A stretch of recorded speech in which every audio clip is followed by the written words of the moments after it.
Urbano de Loya, nuestro padre, nos llevó con sus crónicas a recorrer las calles de Puebla, narrando durante más de una década la vida cotidiana y los hechos heroicos de esta ciudad. Ahora, 30 años después, nosotros continuaremos su legado y crearemos con ustedes uno nuevo. Yo soy Luzaida de Loya. Yo soy Guillermo de Loya. Y esto es Puebla de nuestros amores. ¿Qué tal? Bienvenidos al cuarto capítulo ya de esta quinta temporada de Puebla de nuestros amores. Y siempre iniciamos con mucha gratitud a nuestros patrocinadores que muy generosos hacen posible este programa. En primer lugar, a la Benemérita Universidad Autónoma de Puebla, a Estrella Roja, a Café Don Justo, a Mesones Sacristía, a Clemente Specialty Coffee, a Residencias Estudiantiles Camet, a Restaurante Casa Sabino, que es la cocina que conquista, a Profética Casa de Lectura, a Deep Inside, Vibrato Música y Cultura y Diamantes Mezcal, que siempre nos acompaña aquí en la mesa con un muy buen mezcal, Luzaida. Sí, lástima que a estas horas no podamos tomar mezcal, ¿verdad? A todas horas se puede. ¿Cómo no? Pues bienvenidos a este capítulo 4 de la quinta temporada, en la que, siguiendo un orden cronológico, y ustedes ya lo saben, en esta quinta temporada estamos hablando de la Puebla de nuestros amores y su acontecer en el siglo XVI. Por lo tanto, no podemos dejar de mencionar a las órdenes mendicantes que fueron llegando una a una a esta ciudad de Los Ángeles, y hoy nos toca hablar de la segunda que llega a Puebla, y es nada más ni nada menos que la Orden Dominica. Bueno, pues como decía Guillermo, antes de presentar a nuestro invitado, que es un erudito en la materia, le queremos dar las gracias a todos nuestros patrocinadores y en especial hoy a Residencias Estudiantiles Camet. Ellos nos brindan una casa fuera de nuestra casa a todos los estudiantes, porque es una residencia estudiantil que busca brindar comodidad y conveniencia para disfrutar al máximo la vida universitaria, la experiencia universitaria. Tiene 3 ubicaciones, todas muy cerca de Ciudad Universitaria 1 de la Benemérita Universidad Autónoma de Puebla, Avenida Circunvalación 1850, Avenida San Claudio 2246 y Boulevard Circunvalación 1414, todas en San Manuel, para estudiantes que buscan privacidad y conveniencia. El vínculo se los vamos a dejar en los comentarios. ¿No? Y nosotros le agradecemos a Residencias Estudiantiles Camet porque es uno de los patrocinadores que desde el principio de este proyecto ha creído en nosotros. Gracias siempre a Residencias Estudiantiles Camet. Y bueno, pues la grabación completa de este y muchos programas que Urbano de Loya grabó por ahí de los 90s se encuentra en nuestra página www.puebladenuestrosamores.com. El vínculo también está en los comentarios. Ustedes no dejen de seguirnos porque ahí eventualmente van a estar todas sus crónicas a manera de archivo histórico sonoro. Suscríbanse a YouTube, a Spotify, síganos en redes. Y ahora sí va, nuestro invitado es profesor e investigador por oposición en el Instituto Nacional de Antropología e Historia. Es licenciado y maestro en Historia por la Universidad Autónoma de Puebla, maestro en Historia del Catolicismo por la Universidad Pontificia de México y doctorado en el Colegio de Michoacán. Una autoridad, como les decía, en la materia de la historia de la Orden Dominica y su obra en la Puebla de Los Ángeles y en la región sur de nuestro país, y yo no puedo estar más orgullosa que desde el primer momento le dijo que sí a Puebla de nuestros amores, el doctor Jesús Joel Peña Espinosa. Bienvenido a Puebla de nuestros amores. Pues muchísimas gracias. Realmente el honrado soy yo. Muy agradecido de que estamos de lujo, doctor.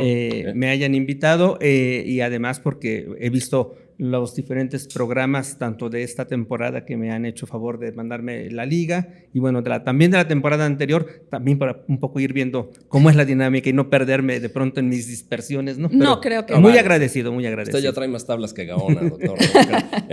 Maravilloso, bienvenido. Pues muy contentos, doctor, y nuevamente gracias. Y bueno, pues hay que empezar por el principio, Guillermo. Claro. Aunque no te guste. No, pues sí. Para empezar, podemos decir que Domingo de Guzmán pues nace en Burgos en 1170, en el seno de una familia profundamente creyente y muy encumbrada, otro santo convertido.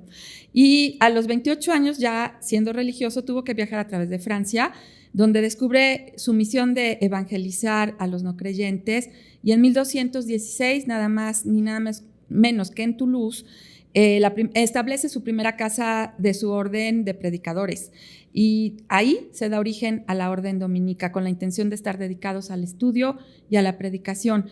En una revelación, Santo Domingo vio a la Virgen que le entregaba un rosario como un arma para convertir a los no creyentes, y desde entonces él pensó que la Virgen le encomendó difundir su devoción en los fieles de esa manera.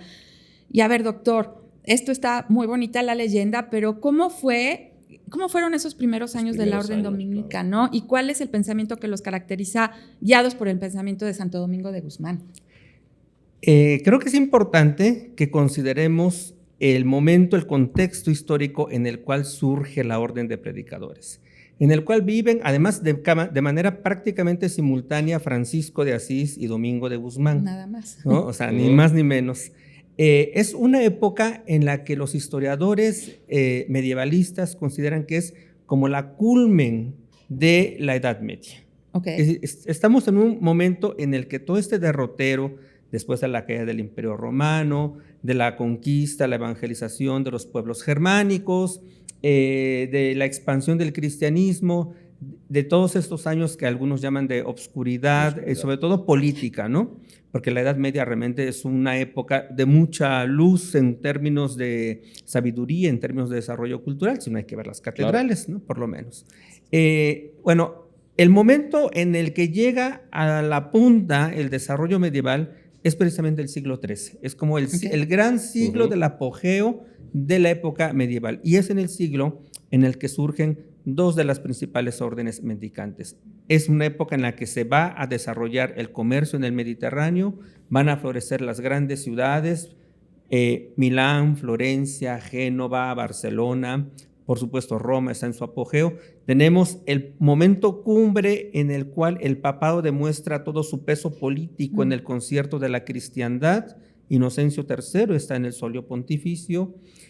Es decir, es un contexto de mucha pujanza para la cristiandad, un siglo exactamente antes de la gran debacle demográfica que va a ser la peste negra de 1348. En ese contexto, y después de una larga tradición que se da en el monacato cristiano, es decir, desde San Pacomio, San Antonio, San Benito de Nurcia, y toda esta gran tradición que existe en las órdenes monásticas, Domingo, a partir de su experiencia de ser un canónigo regular, a partir de su experiencia que tiene en la predicación con los albigenses en el sur de Francia, entonces va a ir descubriendo precisamente el método y la forma en la que va a poner al servicio de la iglesia la predicación, un ejército de predicadores. En ese sentido, él suma la tradición de la observancia de una regla, como en el caso de las órdenes monásticas,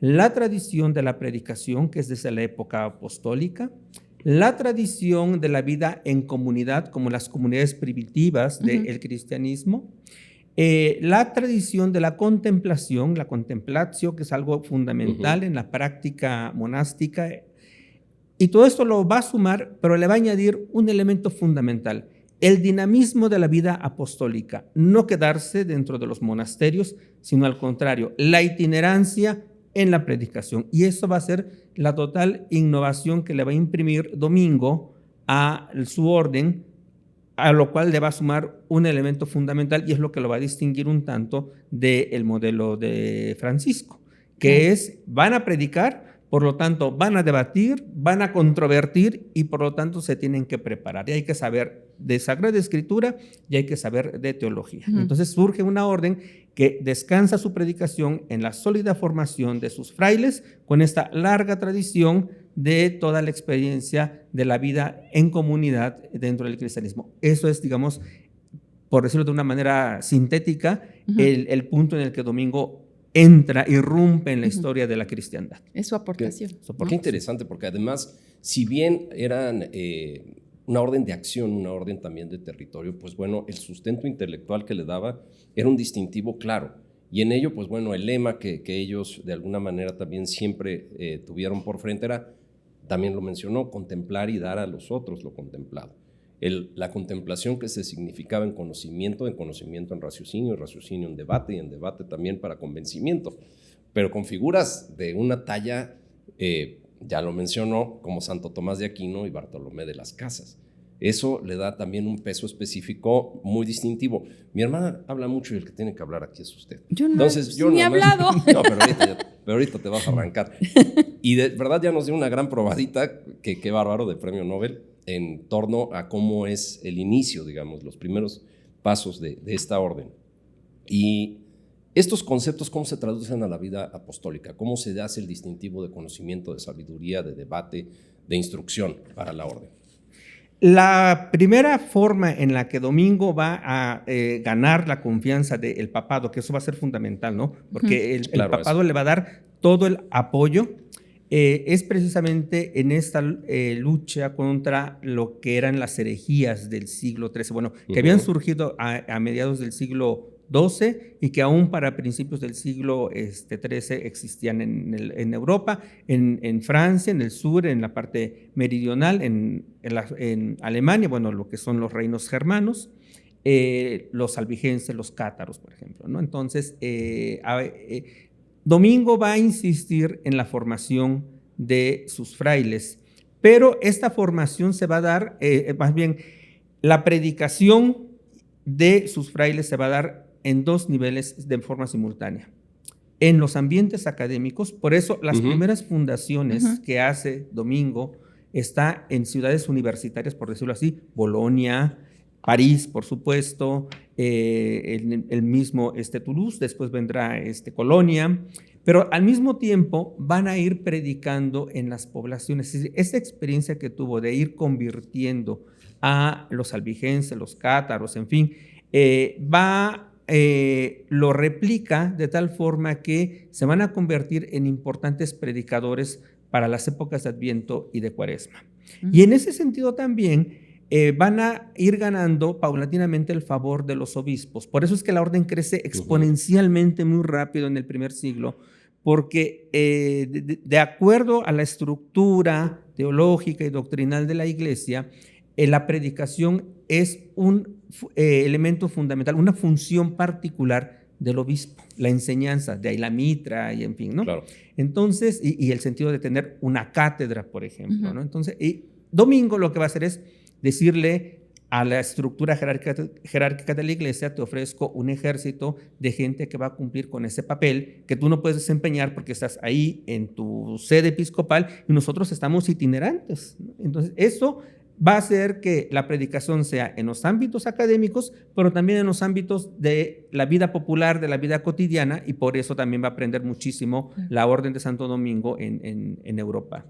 Se puede decir que permea a todos los niveles. A todos los niveles. Claro. Y pasa el tiempo, doctor, y el 23 de junio de 1526 desembarcan en Veracruz los primeros misioneros dominicos, que ese número de 12, igual que los franciscanos, haciendo alusión a los 12 apóstoles, se convierte en menor porque creo que fueron presas de precisamente lo que usted decía, ¿no? De las enfermedades de esas épocas, ya en 1500.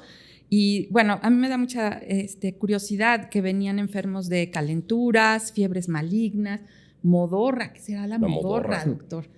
Ahorita nos cuenta. Bueno, la palabra así como que te dio sueño, ¿no? Pues sí, yo creo que les daba sueño de lo enfermos que estaban, ¿no?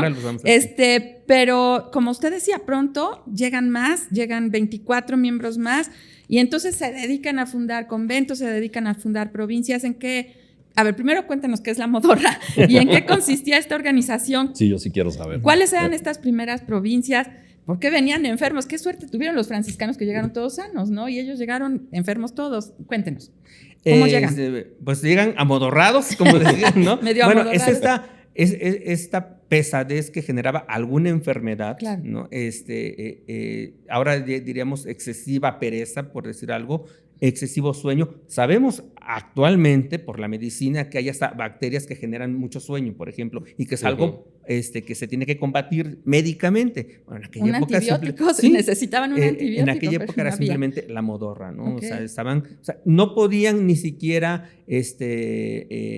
realizar sus actividades esenciales, ¿no? O sea, estaban como vegetando prácticamente los individuos, se sentían muy mal. Los viajes por mar eran terribles. Era un desgaste increíble para el cuerpo. En aquella época, quien viajaba por mar, antes de salir, dejaba hecho su testamento, si tenía algo que dejar. No era indispensable dejar testamento, porque no se sabía si se iba a regresar, ¿no? Lo más seguro es que no regresara. Sí. Ahora, antes de referirme a los dominicos que llegan a la Nueva España, hace casi 500 años, Casi. el próximo año estaremos con el 5º centenario, hacía alusión hace un momento a la Virgen del Rosario. Sí. Y lo quiero mencionar antes de que se me olvide. Se adjudica por tradición, por una narración piadosa, que a Domingo se le apareció a la Virgen y le enseñó el rosario. Y hay cantidad de pinturas, ¿no? Hermosas o de factura mediana, lo que sea, con esta escena. Sin embargo, lo que sí se sabe es de que Domingo, junto con sus primeros frailes, instruyen el rezo del Salterio de la Virgen María. ¿Qué era el Salterio de la Virgen María? 150 Aves Marías que tenían que rezarse una tras otra, y era la imitación del Salterio del rey David, que son los 150 salmos. Al no poderse recitar, obviamente, los 150 salmos, en alabanza a María se recitaba el Ave María. Recordemos que para el siglo XIII, cuando Domingo está vivo, pues, y cuando se instruyen en la orden el rezo del Salterio, el Ave María es únicamente la primera parte de lo que conocemos ahora como el Ave María. Lo que rezamos ahora de Santa María, Madre de Dios, eso se incorpora al Ave María hasta el siglo XIV. Ah, o sea, nada más la primera parte. Nada más la primera parte. Sí. Qué bien, qué interesante.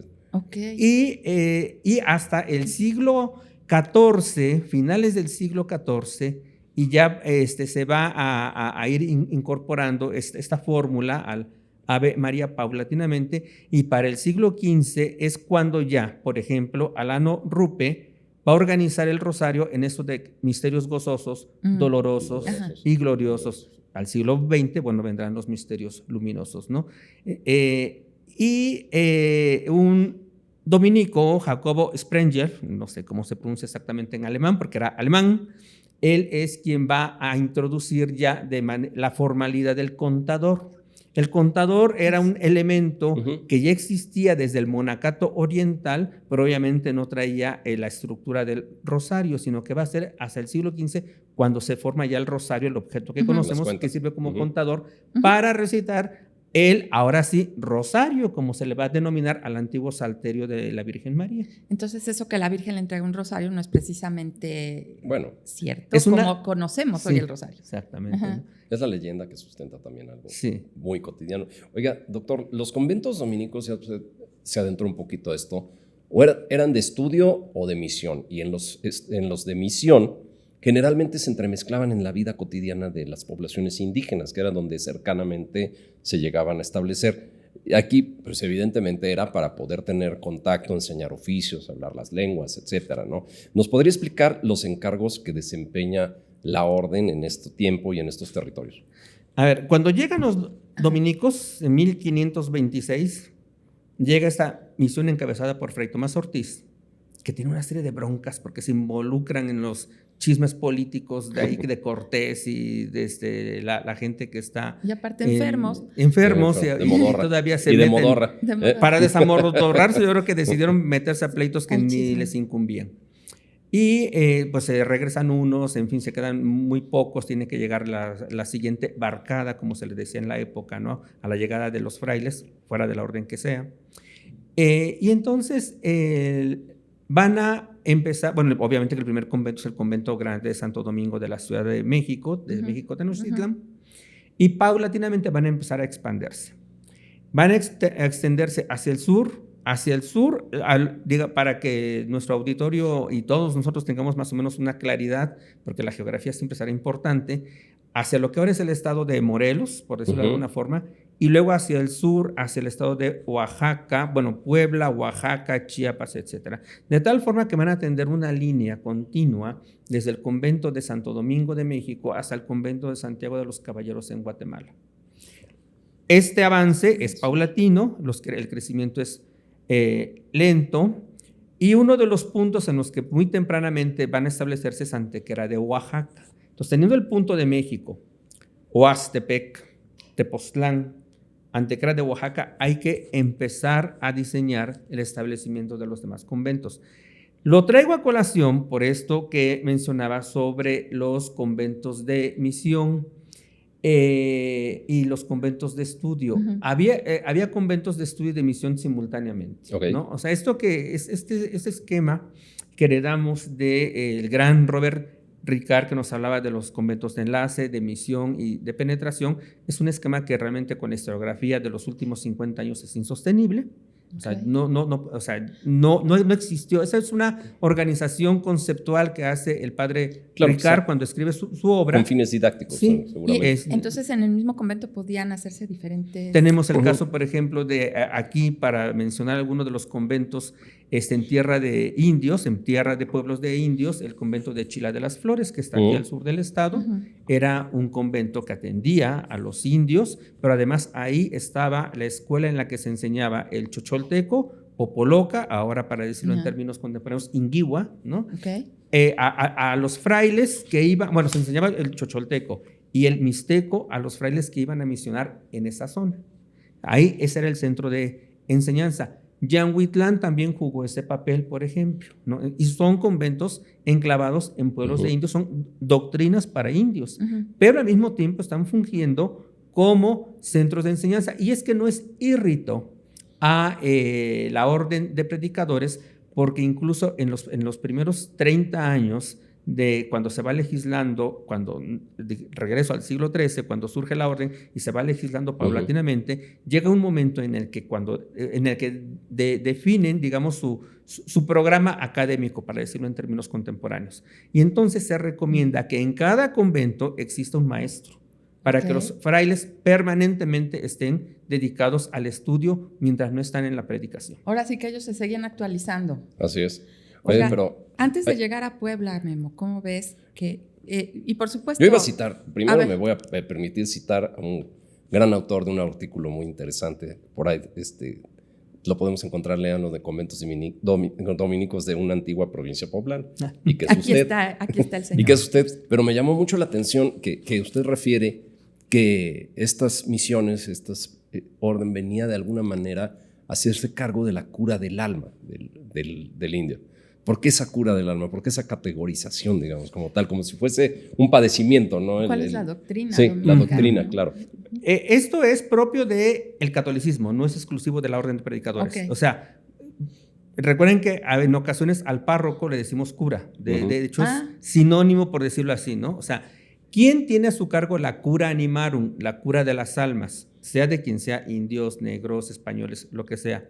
¿Qué significa la cura de almas? Significa administrar los sacramentos, bautismo, el matrimonio, darles un cristiano entierro, confesarles, darles la comunión y llevar también el control sobre la administración de esos sacramentos para lograr que todo el rebaño, que todos los fieles estén cumpliendo con sus obligaciones como buenos cristianos. Exacto. Esa es la cura de almas, y esa cura de almas la hacen franciscanos, dominicos, clero secular, todo el mundo. Y yo la estudié con las teresianas como 100,000 años después. El beato Enrique de Oso. Sí. Bueno, es que sí, es esa administración de los... Espiritual. La administración espiritual. De los sacramentos, ¿no? Y su seguimiento. Por sí, efectivamente. Entonces, ese es incluso lo que encontramos en el derecho canónico como la cura animarum, ¿no?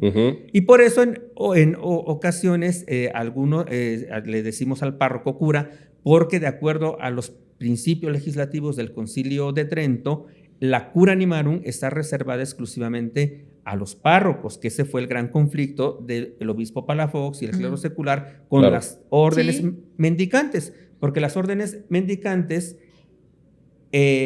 realizaban la cura de almas en sus doctrinas, pero ya una vez que se estableció la iglesia y después del Concilio de Trento les dijeron, bueno, ustedes ya cumplieron su misión, ya los evangelizaron, ahora nos toca a nosotros. De hecho, por ejemplo, cuando surge la orden de predicadores, Domingo logra que no se hagan cargo de parroquias.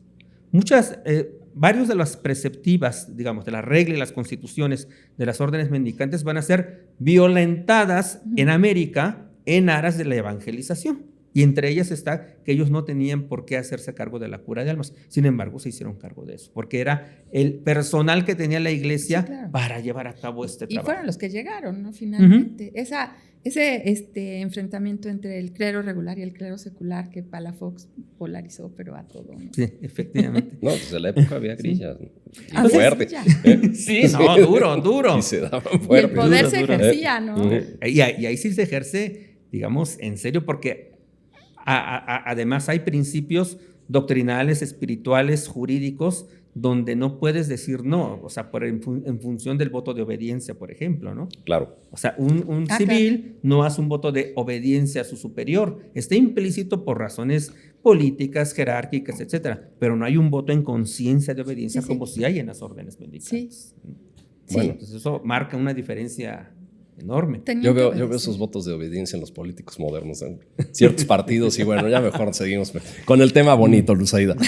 No, bueno, y es que antes de llegar aquí a la Puebla de nuestros amores, y por supuesto, partiendo del trabajo de esta evangelización que usted nos comenta, doctor, ¿cuál fue, a ver si usted pudiera mencionar, el patrimonio cultural, también para ponerlo en términos actuales, que deja esta parte del territorio el paso de esta orden? Porque usted nos mencionaba el importante papel que tuvo el convento de Puebla en los conventos de esta provincia de San Miguel, ¿no? La llamada provincia poblana. 19 conventos en la provincia poblana, desde el Popocatépetl hasta la Mixteca Alta.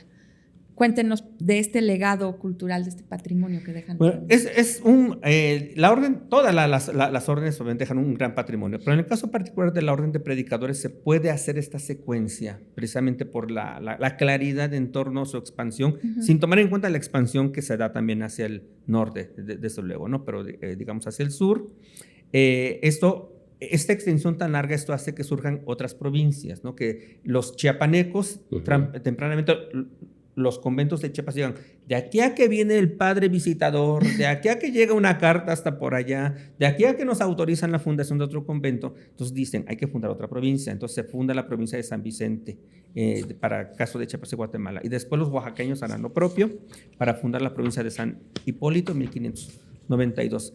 En el caso de los poblanos, la provincia de San Miguel y los Santos Ángeles tiene un origen bastante curioso, porque si bien se aducen razones de orden espiritual y de orden estructural, organizativo, pragmático, realmente la lucha empieza porque hay un pleito enorme, feroz, entre los dominicos del Convento de México y los dominicos del Convento de Puebla. Sí, eran grillosos, No, decían que los jesuitas, pero ya conocimos claro. una orden grillosa. Claro. Porque no dejaban que los dominicos del Convento de Puebla ocuparan cargos como el de provincial o el definitorio, que es el consejo que está en torno al provincial, es decir, los cargos de gobierno, desde que se fundó la provincia de Santiago de México con el padre Betanzos en 1532, hasta 1661, cuando se da la separación, solamente en 2 ocasiones un fraile del convento de Puebla, más bien en 2 ocasiones respectivamente, un poblano estuvo como provincial de la provincia de Santiago. Entonces los angelopolitanos dijeron, esto no puede ser. Entonces hay una serie de, digamos, de situaciones que se van dando que provocan este enfrentamiento y que al final los angelopolitanos decidan la emancipación respecto de la provincia mexicana, de la provincia de Santiago. Y es un proceso que va de 1656 a 1661. Lo logran, se separa la provincia poblana y establece su sede en el convento de Santo Domingo. Entonces, la provincia que va a estar bajo la advocación de San Miguel y los Santos Ángeles, y va a conformarse por efectivamente 19 conventos que ya se habían creado ya con la provincia de Santiago. Solamente un convento va a surgir después, el de Tezoatlán, que está en Oaxaca, que se funda en 1715. Y y ahí está el convento de Veracruz. Y si nosotros vemos la línea, pues va desde las faldas del volcán Popocatépetl, San Andrés Aguatelco, que casi poca gente lo conoce, y el último convento de la provincia era Tepozcolula, que eso sí mucha gente lo conoce por la capilla abierta, la capilla de indios tan impresionante que tiene. Y toda la provincia se regía desde el convento de Santo Domingo de Puebla. Esta provincia va a tener además un estudio general, el Colegio de San Luis, y un convento de recolección, el convento de San Pablo. Entonces, en este sentido, la provincia es completa, vive hasta finales del siglo XIX, más o menos 1895-99, cuando pues ya no había frailes casi de ninguna orden en este país por todos los avatares del siglo XIX. La provincia de San Miguel desaparece y el convento de Puebla es como absorbido, por decirlo así, por la provincia de Bética, de la península española. Entonces, en estos 19 conventos, no sé si quieren que dé los nombres, no sé si haya tiempo. Por supuesto. Pero, bueno, sería, no sería. Además, una acotación acá. Le pueden dar rewind cuantas veces quieran para aprender todo lo que está diciendo el doctor, porque créanme que vale la pena. Entonces, yo no puedo ni hablar y no ha tomado ni siquiera su café. No hemos tomado aquí, don café Justo. Don Justo. No le estamos haciendo justicia a don Justo porque estamos embelesados aquí con la plática. Pobre doctor, entonces, se le va a enfriar su café. Doctor, sígale, por favor. Sígale. Tenemos San Andrés, Ahuatelco, San Miguel Tilapa, que tiene una portada preciosa del siglo XVI, Santa María Tepapayeca, Santo Domingo de Izúcar. Santo Domingo Huehuetlán el Grande, Santo Domingo Tepeji, lo que conocemos como Tepeji de la Seda, la Asunción de Santa María de Chila de las Flores, y ya de ahí empieza el nodo en torno a Huajuapan. En Huajuapan hubo un convento y tenemos ahí Tequistepec, Igualtepec, Tezoatlán, que es el último que se funda, Tonalá, y tenemos Tepozcolula, son más el convento de Nuestra Señora de la Guía del puerto de Veracruz, los 2 conventos angelopolitanos. Ya perdí la cuenta, pero por ahí... Ya está cerca de los 19, seguro. Por ahí más o menos, ¿no? ¿Y en qué estado se encuentran hoy, doctor? En el caso del estado de Puebla tenemos Tilapa, Izúcar, Ahuatelco, los 2 de Puebla, Chila, Huehuatlán, Tepeji, 8. Ajá. ¿No? ¿Y están bien conservados? Bueno, ahora con el sismo de 2017 fueron de los que llevaron la peor parte. Okay. Están en proceso de restauración. Imagínense a tantos años, pero bueno, no era para menos. Oiga, pero también interesantísimo, con todo este conjunto, con todo este entramado, digamos, de infraestructura como tal para efectos de soportar la misión del domingo, ¿cómo definiría usted, ya muy aterrizado aquí en Puebla, sobre todo porque tenemos entendido que en 1534 el obispo Fray Julián Garcés es quien les otorga, digamos, los solares. Los solares, exactamente, para poder tener templo, convento y una gran huerta. Pero ya sentados y muy concretamente aquí para Puebla, ¿cuál fue la gran misión de los dominicos y cuál fue esa gran aportación a la vida religiosa y a la vida cotidiana? Bueno, parto del hecho de que los dominicos llegan en el primer semestre de 1533, no en el 34. Llegan antes. Llegan antes. Hay un par de dotaciones de solares en el archivo del ayuntamiento que hacen referencia en los linderos al convento de Santo Domingo. No, bueno, más bien a donde están asentados los domingos, ¿no? Entonces, pero si fue Fray Julián Garcés. Y no le pudo haber dado los solares Fray Julián Garcés. Incluso por ahí se dice que los que iban a ser para la catedral, imposible. Por una razón, Fray Julián Garcés tenía toda la esperanza, la expectativa y el plan de que la catedral se construyera en Tlaxcala. En Tlaxcala, claro. Pues él luchó hasta el último hálito de su vida.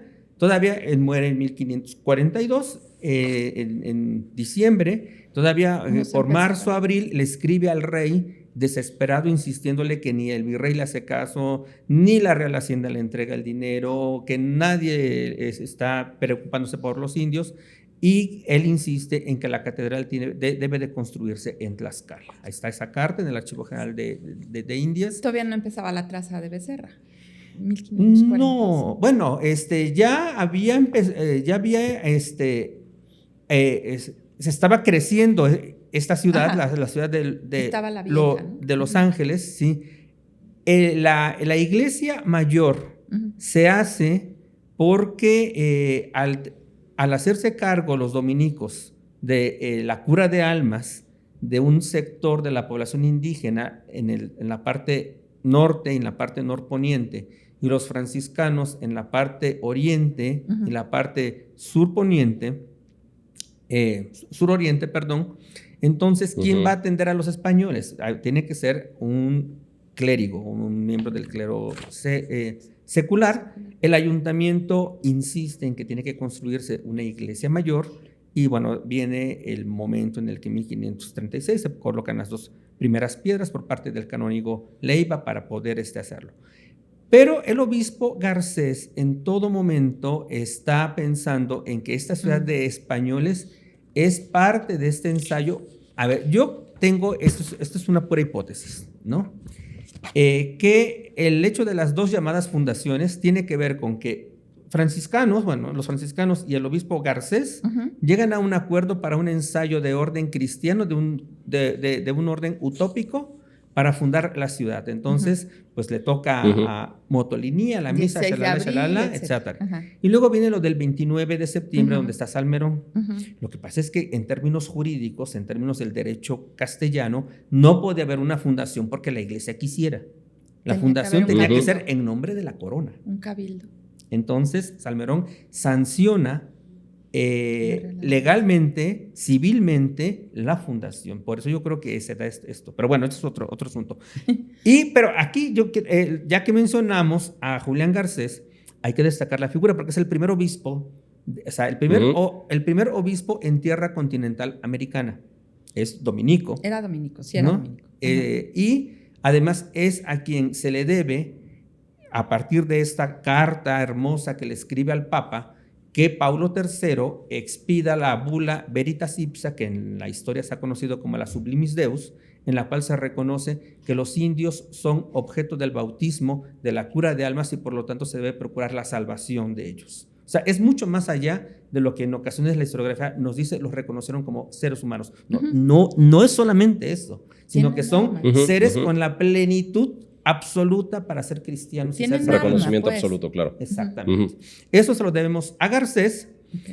Y sí, Garcés va a apoyar el establecimiento de los dominicos en la ciudad de Los Ángeles. Eso seguramente, como va a impulsar que los dominicos se vayan al sur al sur de la diócesis, porque pues ya los franciscanos se habían establecido en Tlaxcala, ya se habían establecido en esta parte central, pero en el sur no había todavía evangelización. O sea, en ocasiones pensamos que la evangelización se da así como que ¡pum! Al día siguiente de la conquista, ¿no? Y no. Todos se convirtieron. Sí, todos se convirtieron. Sin ninguna resistencia, ¿no? Sí. Entonces, Garcés sabía que, o sea, los indios seguían viviendo, como dicen las crónicas, en su gentilidad, y por lo tanto se necesitaba que se evangelizara el sur, y es donde va a apoyarse en sus hermanos de hábito para impulsar la evangelización en el sur, y eso le va a permitir a los dominicos esta línea, ¿no? Y en el caso de Puebla, como se va a asentar una ciudad, un convento urbano, va a ser un convento grande, los 3 grandes conventos del virreinato de la Nueva España, al menos dentro del Reino de México, Puebla de Los Ángeles y Antequera de Oaxaca, ¿no? En Puebla, el convento de Santo Domingo le va a dar una presencia enorme, no solamente a la orden, sino a la ciudad. Porque mucha parte de la vida intelectual antes de la llegada de los jesuitas y aún con la llegada de los jesuitas, también la van a tener los dominicos, pero también los dominicos van a impulsar, desde luego, la devoción al rosario. Para cuando ellos llegan aquí ya está conformada la práctica del rosario. Y no es gratuito que importantes familias, o sea, que nosotros vemos apellidos de los linajes instalados en el ayuntamiento angelopolitano que están nutriendo, por ejemplo, los conventos de la orden de predicadores, y después algo así ocurrirá con los colegios de los jesuitas. Pero vamos a encontrar mucho más rápidamente a miembros de familias importantes angelopolitanas del siglo XVI ingresando con los predicadores antes que con los franciscanos, por ejemplo, ¿no? Cuando revisamos las nóminas se puede ver ese por esta vocación fenómeno, de estudio. por esa vocación de estudio. De enseñanza, pues. Y porque también era un timbre de prestigio para las familias, claro. ¿no? ¿Cuántas veces fuimos a la Capilla del Rosario? No, también? Muchas. Y es a lo que de iba. Niños. El convento de Santo Domingo ciertamente fue uno de los que se establece aquí en la Puebla de Nuestros Amores, y tiene un nombre larguísimo: Templo Conventual de San Miguel y de los Santos Ángeles, o de Santo Domingo de Guzmán. 5 de mayo 407, muchos poblanos y no poblanos hemos ido. Guillermo, fundamentalmente por la Capilla del Rosario. Nos llevaba mucho mi papá, porque aparte todavía además ahí se casó. Sí, pero todavía cuando íbamos ahí por los 70s, los sacerdotes eran españoles, ¿verdad? Y bueno, ubicado donde después fue el Mercado de la Victoria, Pero entonces el Mercado de la Victoria era el convento y el templo era lo de junto, sí. El convento fue las 2 cuadras, Ok. ¿no? Lo que es todo el Mercado de la Victoria, el conjunto del templo, lo que es, o sea, lo que digamos la parte de los templos, ¿no? El templo de Santo Domingo, la capilla de los Mixtecos, la capilla de la Tercera Orden, el atrio que está enfrente, todo, las 2 cuadras enteritas, sin falta ningún acre de tierra. Les dio buena Era tierra para, don, sí, para sí, ellos, sí. ¿no? don Julián Garcés. Sí, y el convento era bastante grande, es el convento de Santo Domingo. Yo creo que también algunos cronistas del siglo XVIII confundieron el hecho de que la sede de la provincia de San Miguel estuviera en Santo Domingo, porque el convento, al menos yo siempre, cuando he tenido oportunidad de decirlo, y ahora lo digo nuevamente, no he encontrado un documento, por ejemplo, un acta de capítulo provincial, una patente firmada por el provincial de San Miguel y los Santos Ángeles, un documento emanado del convento de Santo Domingo, de aquí de Puebla, que diga que es en la casa o en el priorato o en el convento de San Miguel. Todas las veces dice convento de Santo Domingo. Qué interesante.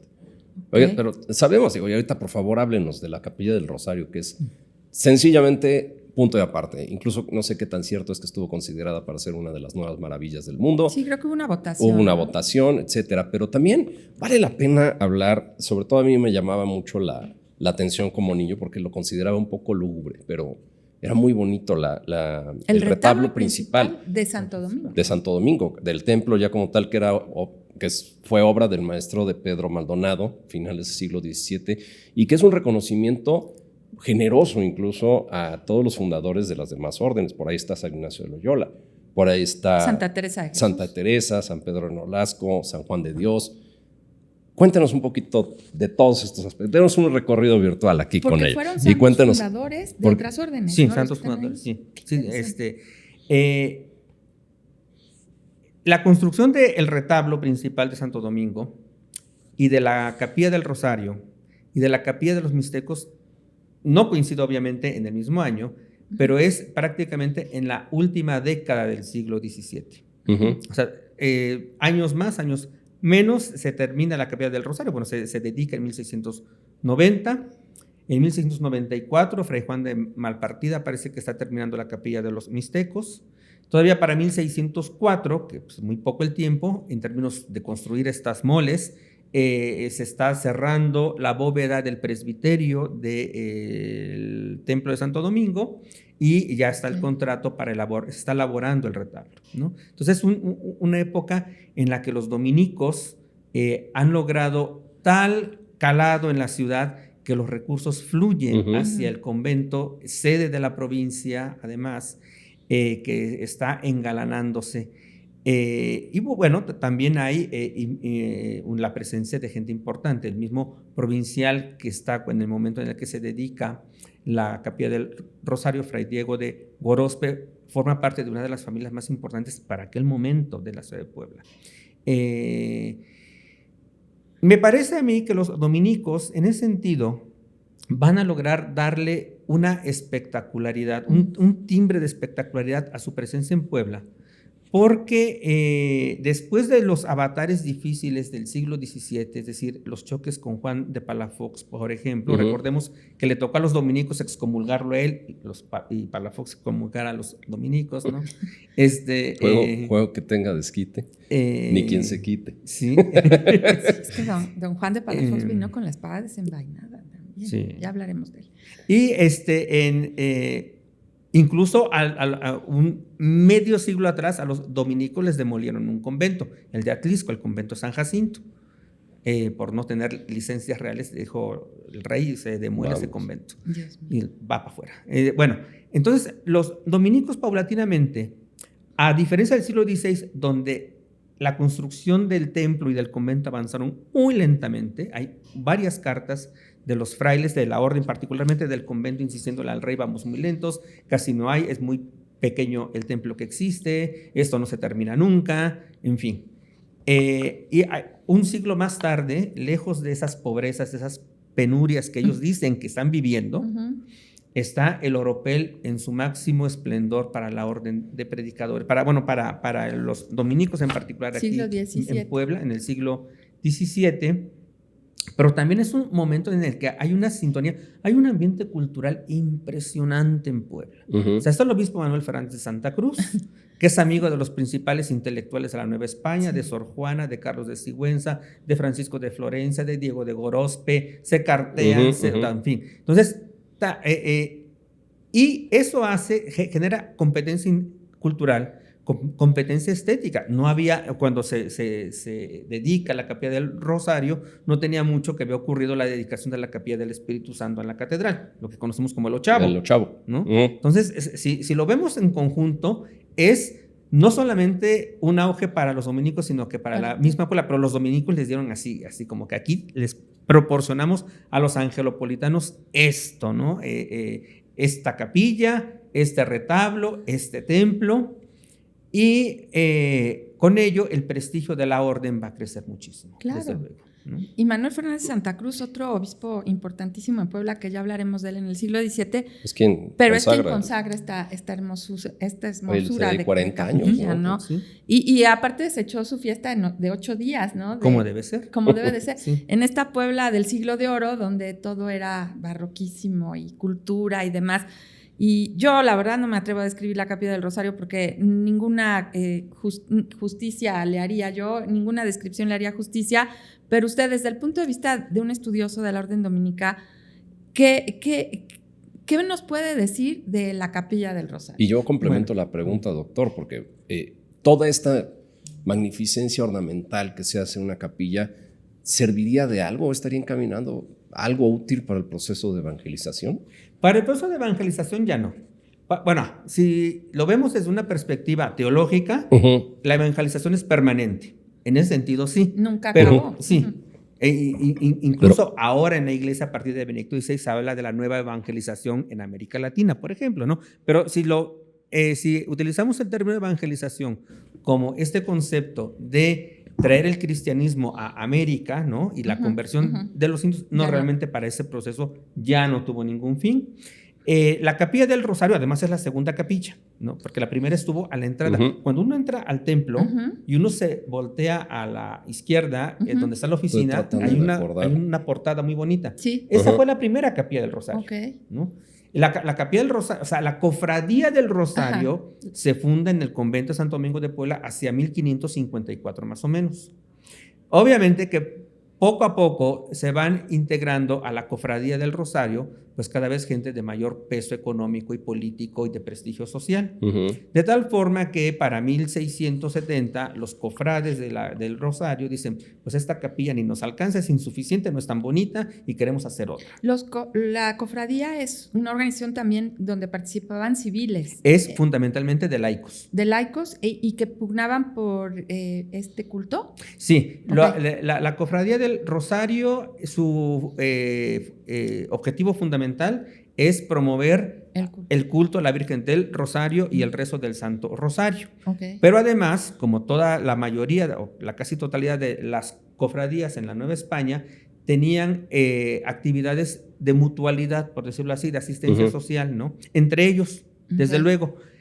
Una de las actividades que tenía, por ejemplo, la Cofradía del Rosario de Santo Domingo en Puebla, estaba el que el día de Santa Úrsula y las 11,000 vírgenes se sorteaban dotes para las hijas de los cofrades españoles, de tal forma que tuvieran un buen matrimonio y no se casaran con cualquier pelagato, ¿verdad? Sí. Y anduvieran arrastrando el apellido. Exactamente, claro. ¿no? Además, pues por supuesto, el día que moría alguno de los cofrades, pues llegar todos con sus velas, con sus ceras, rezar por el alma del cofrade, pagar las misas, pagar el médico cuando está enfermo y apoyar también a los huérfanos de los miembros de la cofradía. Pues sí, ¿no? Convenía. Sí. No, la verdad es que las cofradías tenían este sentido de mutualidad que era muy importante. Por eso tuvieron un crecimiento muy fuerte. Y económicamente soportable para una obra de ese tamaño, ¿no? Entonces, cuando ya dentro de la cofradía hay gente pues de mucho peso, de mucho prestigio, dicen, pues esa capilla ya no. Vamos a hacer algo mejorcito. Al final, angelopolitanos también, ¿no? Pero se volaron la barda. No, queremos otra. Qué bárbaro. Entonces, a partir de 1670 inicia la construcción de la nueva capilla. Le dicen a los padres, ¿saben qué? Necesitamos otro espacio más grande porque eso es insuficiente. Y entonces los dominicos le conceden parte del cementerio. Okay. Y ahí es donde se desplanta la segunda, y la que conocemos hasta ahora. El plan teológico se debe al padre Hernández, Agustín Hernández, si no me equivoco, espero no equivocarme en el apellido. Y por supuesto que es un plan teológico que incluso se desarrolla en los sermones que se imprimen en ocasión de la dedicación de la capilla, que aparece en este libro, Octava Maravilla, ¿no? Que es la compilación de los sermones que se dan en este ochavario que se hace por la dedicación. Y bueno, para ese momento, pues lo más linajudo, por decirlo así, de la sociedad angelopolitana está integrando la Cofradía del Rosario, porque había dos cofradías del Rosario en el convento de Santo Domingo de Puebla, la de españoles que estaba ahí y la de los mixtecos. Para ello se construye la capilla de los mixtecos, precisamente. Los mixtecos también tenían su cofradía del Rosario. Y por eso, en la pintura del testero de la capilla del Rosario está esta obra de donde se encuentra la institución del Rosario, pero en la capilla de los mixtecos está el mismo tema, con una pintura igual de bonita, no tan espectacular, no tan grande, pero si alguien tiene la oportunidad de ir, cuando los laicos, los seglares dominicos tienen sus actividades ahí, en la pintura están ahí plasmados los caciques mixtecos que estaban en contacto con los indios mixtecos, que obviamente tenían contacto con los dominicos, porque los dominicos ahí evangelizaban y tenían los conventos de la Mixteca. O sea, la relación es, pero derechita, ¿no? Claro. Entonces, y ambas capillas prácticamente se levantan casi al mismo tiempo, una se termina antes que la otra. Obviamente que las diferencias son abismales en términos de decoración, pero lo que sí nos está refiriendo es la importancia que los dominicos le dieron al culto, a la devoción del Santísimo Rosario a través de la Cofradía de Españoles y de la Cofradía de Mixtecos. Y por eso tanta ornamentación para hacerlo lo más lucido posible, ¿no? Que ameritara la ocasión, claro. Es que yo ni puedo describirla. ¿Usted Pues cómo la realmente describía? pues es que es un ascua de belleza, un ascua de luz, un ascua de oro. O sea, es que lo es abrumador, todo, ¿no? Es abrumador. Es preciosa. Quien no la ha visto, de verdad, créeme que se está perdiendo una de las grandes obras. De lo más bonito. De Totalmente lo más bonito. Pensada, ¿no? Las virtudes estetologales, la estructura del ciprés, los dones del Espíritu Santo, rematados con el Espíritu Santo, la figura de la gracia, todo además cantando las glorias de María, ¿no? Exacto, los cuadros de la Virgen en las paredes y los angelitos, doctor, en el coro con sus instrumentos. Con sus instrumentos hermosos. Es una cosa impresionante. Y hermosos. Es lo que decía Santo Tomás, y también, Santo Tomás de Aquino lo toma de uno de los autores de la época de la Alta Edad Media, de Durando. Se trata en la liturgia de reproducir lo más que se pueda la belleza del cielo en la tierra. Ok. No, con eso lo dijo todo. Pues Nos está premiando un poquito el tiempo, pero todavía tenemos dos temas por ahí, Luceda. Primero, primero decir, un poco fuera del guión, que yo he tratado de ir y ya es bien difícil entrar a la Capilla del Rosario. Tiene uno que ahí mover sus palancas, jurarle a los padres que no vas a pegar un chicle en la banca, entrar a las 7 de la mañana para que no haya misa. Es difícil, pero está bien, ¿no? ¿La conservan bien? Sí, creo que la conservan muy bien. Y hacen bien en el sentido de que a mí me ha parecido que en los últimos años llegó un momento, bueno, no en los últimos años, yo creo que de unos 10 años hacia atrás, pues, llegó un momento en que era fundamentalmente un espacio museístico. Sí. Y para los padres predicadores es obvio que para los dominicos sigue siendo un espacio de culto. Sí, claro. Pero es que además está dentro de un templo que sigue abierto al culto, por lo tanto, a veces no entendemos que es un espacio dedicado al culto. Como la catedral también en su momento, ¿no? Sí. Están en misa, claro. ¿no? Sí, por lo tanto, sí, a mí me tocó alguna vez, o 2 o 3 veces, estar en misa o llegar al rosario del sábado a las 6 de la tarde y que entrara la gente y estar cuchicheando. Y en inglés, ¿no? Sí, ¿no? Además. Sí. O sea, y por supuesto que la función de los frailes es cuidar, el culto es cuidar otro de sus lemas, alabar, bendecir y predicar. O sea, estar ahí en la capilla alabando, bendiciendo a Dios. Y por lo tanto van a predicar como diciendo, señores, aquí no se puede estar entrando a cada ratito. No es un lugar turístico, pero ¿no? Híjole, a ver qué pesquisas tenemos que hacer. Imagínate una explicación de la Capilla del Rosario por el doctor Jesús. Un privilegio. No, bueno. Enorme. Oye, pero además de Santo Domingo, Guillermo, un templo poco conocido. Ya nos viene a apurar aquí. Sí, un templo poco conocido, doctor. San Pablo de los Frailes, en la 18 Poniente 906, ahí los dominicos de los años 1500 y tantos, 51, una casa que atendiera a los indios y luego se convierte en un hospital. Cuéntenos de ese templo que es muy poco conocido como un templo dominico. Siempre nos referimos a Santo Domingo.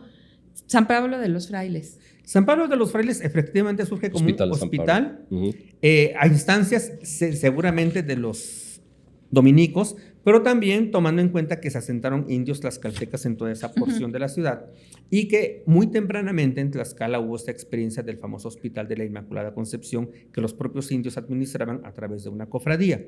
Entonces me parece que vinculando ambas cosas, por un lado, la propia experiencia de los indios de origen tlaxcalteca que mantuvieron comunicación permanente siempre con su gente allá en Tlaxcala, más la iniciativa de los frailes de decir, bueno, dentro de las obras de caridad corporales, pues está el atender a los enfermos, ¿no? Claro. Y por lo tanto el hospital es importante. Entonces se establece el hospital, queda bajo el cuidado y administración de los indios, pero por supuesto bajo la supervisión espiritual de los padres dominicos. Todavía en 1593 los indios de San Pablo piden 4 solares más, porque dicen que es insuficiente, que el templo ya es muy pequeño, que hay cada vez más enfermos, pero que además quieren que haya por lo menos 1 o 2 frailes de manera estable ayudándoles con los enfermos por la cuestión de administrar los sacramentos, el viático, la extrema unción. ¿Era el barrio de San Pablo de los Naturales? El barrio de San Pablo, bueno, es que todo el barrio de San Pablo era de indios. Me parece que lo de San Pablo de los Naturales surge después de la secularización de las doctrinas. Sí, yo creo. Entonces están asentado ahí el hospital. Y en 1608, porque era en un acta de capítulo provincial de la provincia de Santiago, se erige un convento de recolección en San Pablo. Entonces, como ya los indios habían dicho, queremos que haya aquí 1 o 2 frailes, pues entonces se erige un convento de recolección con 6 frailes. Subsisten, coexisten de manera simultánea el hospital y el convento de recolección, al menos entre 1608 y 1660 por lo menos, o 1650 yo creo. Palafox le seculariza las doctrinas a los mendicantes, entonces a los franciscanos les quita las doctrinas de aquí de la ciudad y a los dominicos también. Por lo tanto, ya no tienen, a partir de 1641, ya no tienen cura de almas aquí con los indios. Entonces, paulatinamente, yo creo que este proceso entre 1641 y 1650 es cuando los indios empiezan a retraerse un poco de la administración del hospital. Los frailes van ganando terreno, pero luego viene la erección de la provincia de San Miguel y los Santos Ángeles, y por lo tanto se requiere ya de un convento de recolección con mayor forma, con mayor consolidación. Y en 1664 ya no existe el hospital, se demuele la antigua capilla, se demuele lo que existía del hospital y se inicia la construcción de lo que hoy conocemos como San Pablo de los Frailes. El templo y el convento. El templo y el convento. Porque tiene su claustro todo, ¿no? Sí, claro. Y bonito. Muy bonito, hermoso. Muy bonito. Subsistió como tal, se hizo todavía casa de estudios. A finales del siglo XVIII ya se enseñaba gramática y se enseñaba artes, lo que llamamos filosofía. Llegó a haber hasta 20 frailes ahí. En Santo Domingo llegó a haber hasta 83 frailes, por lo menos en las nóminas, en lo que yo encontré. Pues mucho más que en los conventos femeninos. Numerosos, ¿no? Claro. Mucho más frailes que en los conventos femeninos. Bueno, que luego había... Santa Clara, en Puebla, yo he llegado a encontrar datos de 100 religiosas. ¿De verdad? 100 religiosas. Yo pensé que 40, 60, por ahí. Muchísimas. Muchísimas. Sigue San Pablo funcionando como tal. Ya en el siglo XIX pues empieza el ocaso del convento por el ocaso de la orden. Todavía en 1823 tenían una escuela para niños pobres. Ya ven que ha sido siempre un área de toda la vida, de los 500 años de esta ciudad. Ha sido un área depreciada económicamente, Sí, ¿no? sí. Entonces, estaba una escuela para pobres, viene la desamortización de bienes y adquiere el inmueble el gobernador en ese momento del estado de Puebla. A Se muy queda buen con el precio. inmueble A a muy muy buen buen precio. precio. Muy conveniente, claro. Y lo arrienda en 1880 a las compañías de ferrocarriles del Interoceánico y del Mexicano, Ujú. de tal forma que el convento y el templo fungieron como talleres, se metieron motores, todo lo que es necesario Qué para bárbaro. arreglar las máquinas. Ujú. Y hasta 1962, los herederos del propietario deciden retirar todo, quitar el contrato y devolverlo a la orden. En 1965 se reabre al culto, o sea, se restaura y se reabre al culto en 1965 y desde entonces nuevamente está el templo en funciones y el convento también. Y el convento. Qué maravilla. Pues tenemos tiempo para despedir el programa. Ya nada más le pediría, doctor, así como mensaje para Twitter, bueno, ahora X, en poco más de 40 caracteres. ¿Cuál fue la gran aportación de los dominicos en este diferenciador de otras órdenes? Aquí en Puebla. Aquí en Puebla, claro. La devoción mariana del Santísimo Rosario, en primer lugar, y también parte del prestigio cultural que tiene esta ciudad de Puebla, en particular la ciudad de Puebla de Los Ángeles, ¿no? Okay. Y desde luego su primer obispo. Claro. Claro. Julián Garcés. Julián Garcés. La gran figura, yo creo. Pues nosotros creemos que el doctor Jesús Joel Peña está hoy aquí compartiéndonos todos sus conocimientos. Y ustedes ya lo oyeron, no estoy mintiendo, porque es una de las autoridades en la materia.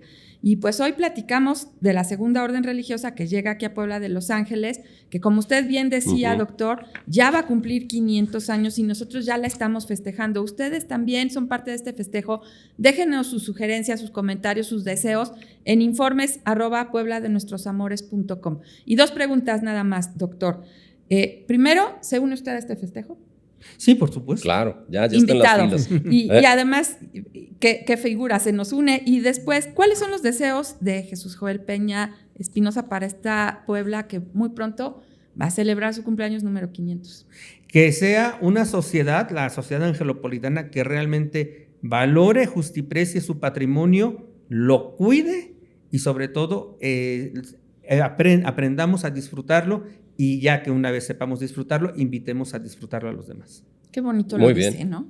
No, bueno. Ya lo resumió. Ya lo resumió mejor que nadie. Y de verdad le damos las gracias, doctor, por habernos acompañado. Créame que es un privilegio tener su plática y constatar de este conocimiento que pues además se traduce y deviene de un gran amor a Puebla, no tengo la menor duda. Estamos de manteles largos en Puebla de Nuestros Amores y les damos las gracias, por supuesto, primero a usted por habernos acompañado a este 4º episodio de la 5ª temporada de Puebla de Nuestros Amores. Y ya nada más despediría antes de su frase final que les recordamos que visiten nuestra página puebladenuestrosamores.com y nuevamente dar las gracias a todos nuestros patrocinadores. Van rápido: La UAP, Estrella Roja, Café Don Justo, Mesones Sacristía, Clemente Specialty Coffee, Residencias Estudiantiles Camet, Restaurante Casa Sabino, Profética, Deep Insight, Vibrato, Música y Cultura y Diamantes Mezcal, que por cierto, Luzaida le trajo aquí un regalo al doctor. Doctor, esa botella tan bonita de Diamantes Mezcal de Puebla de Nuestros Amores es para usted. Como saben que me encanta.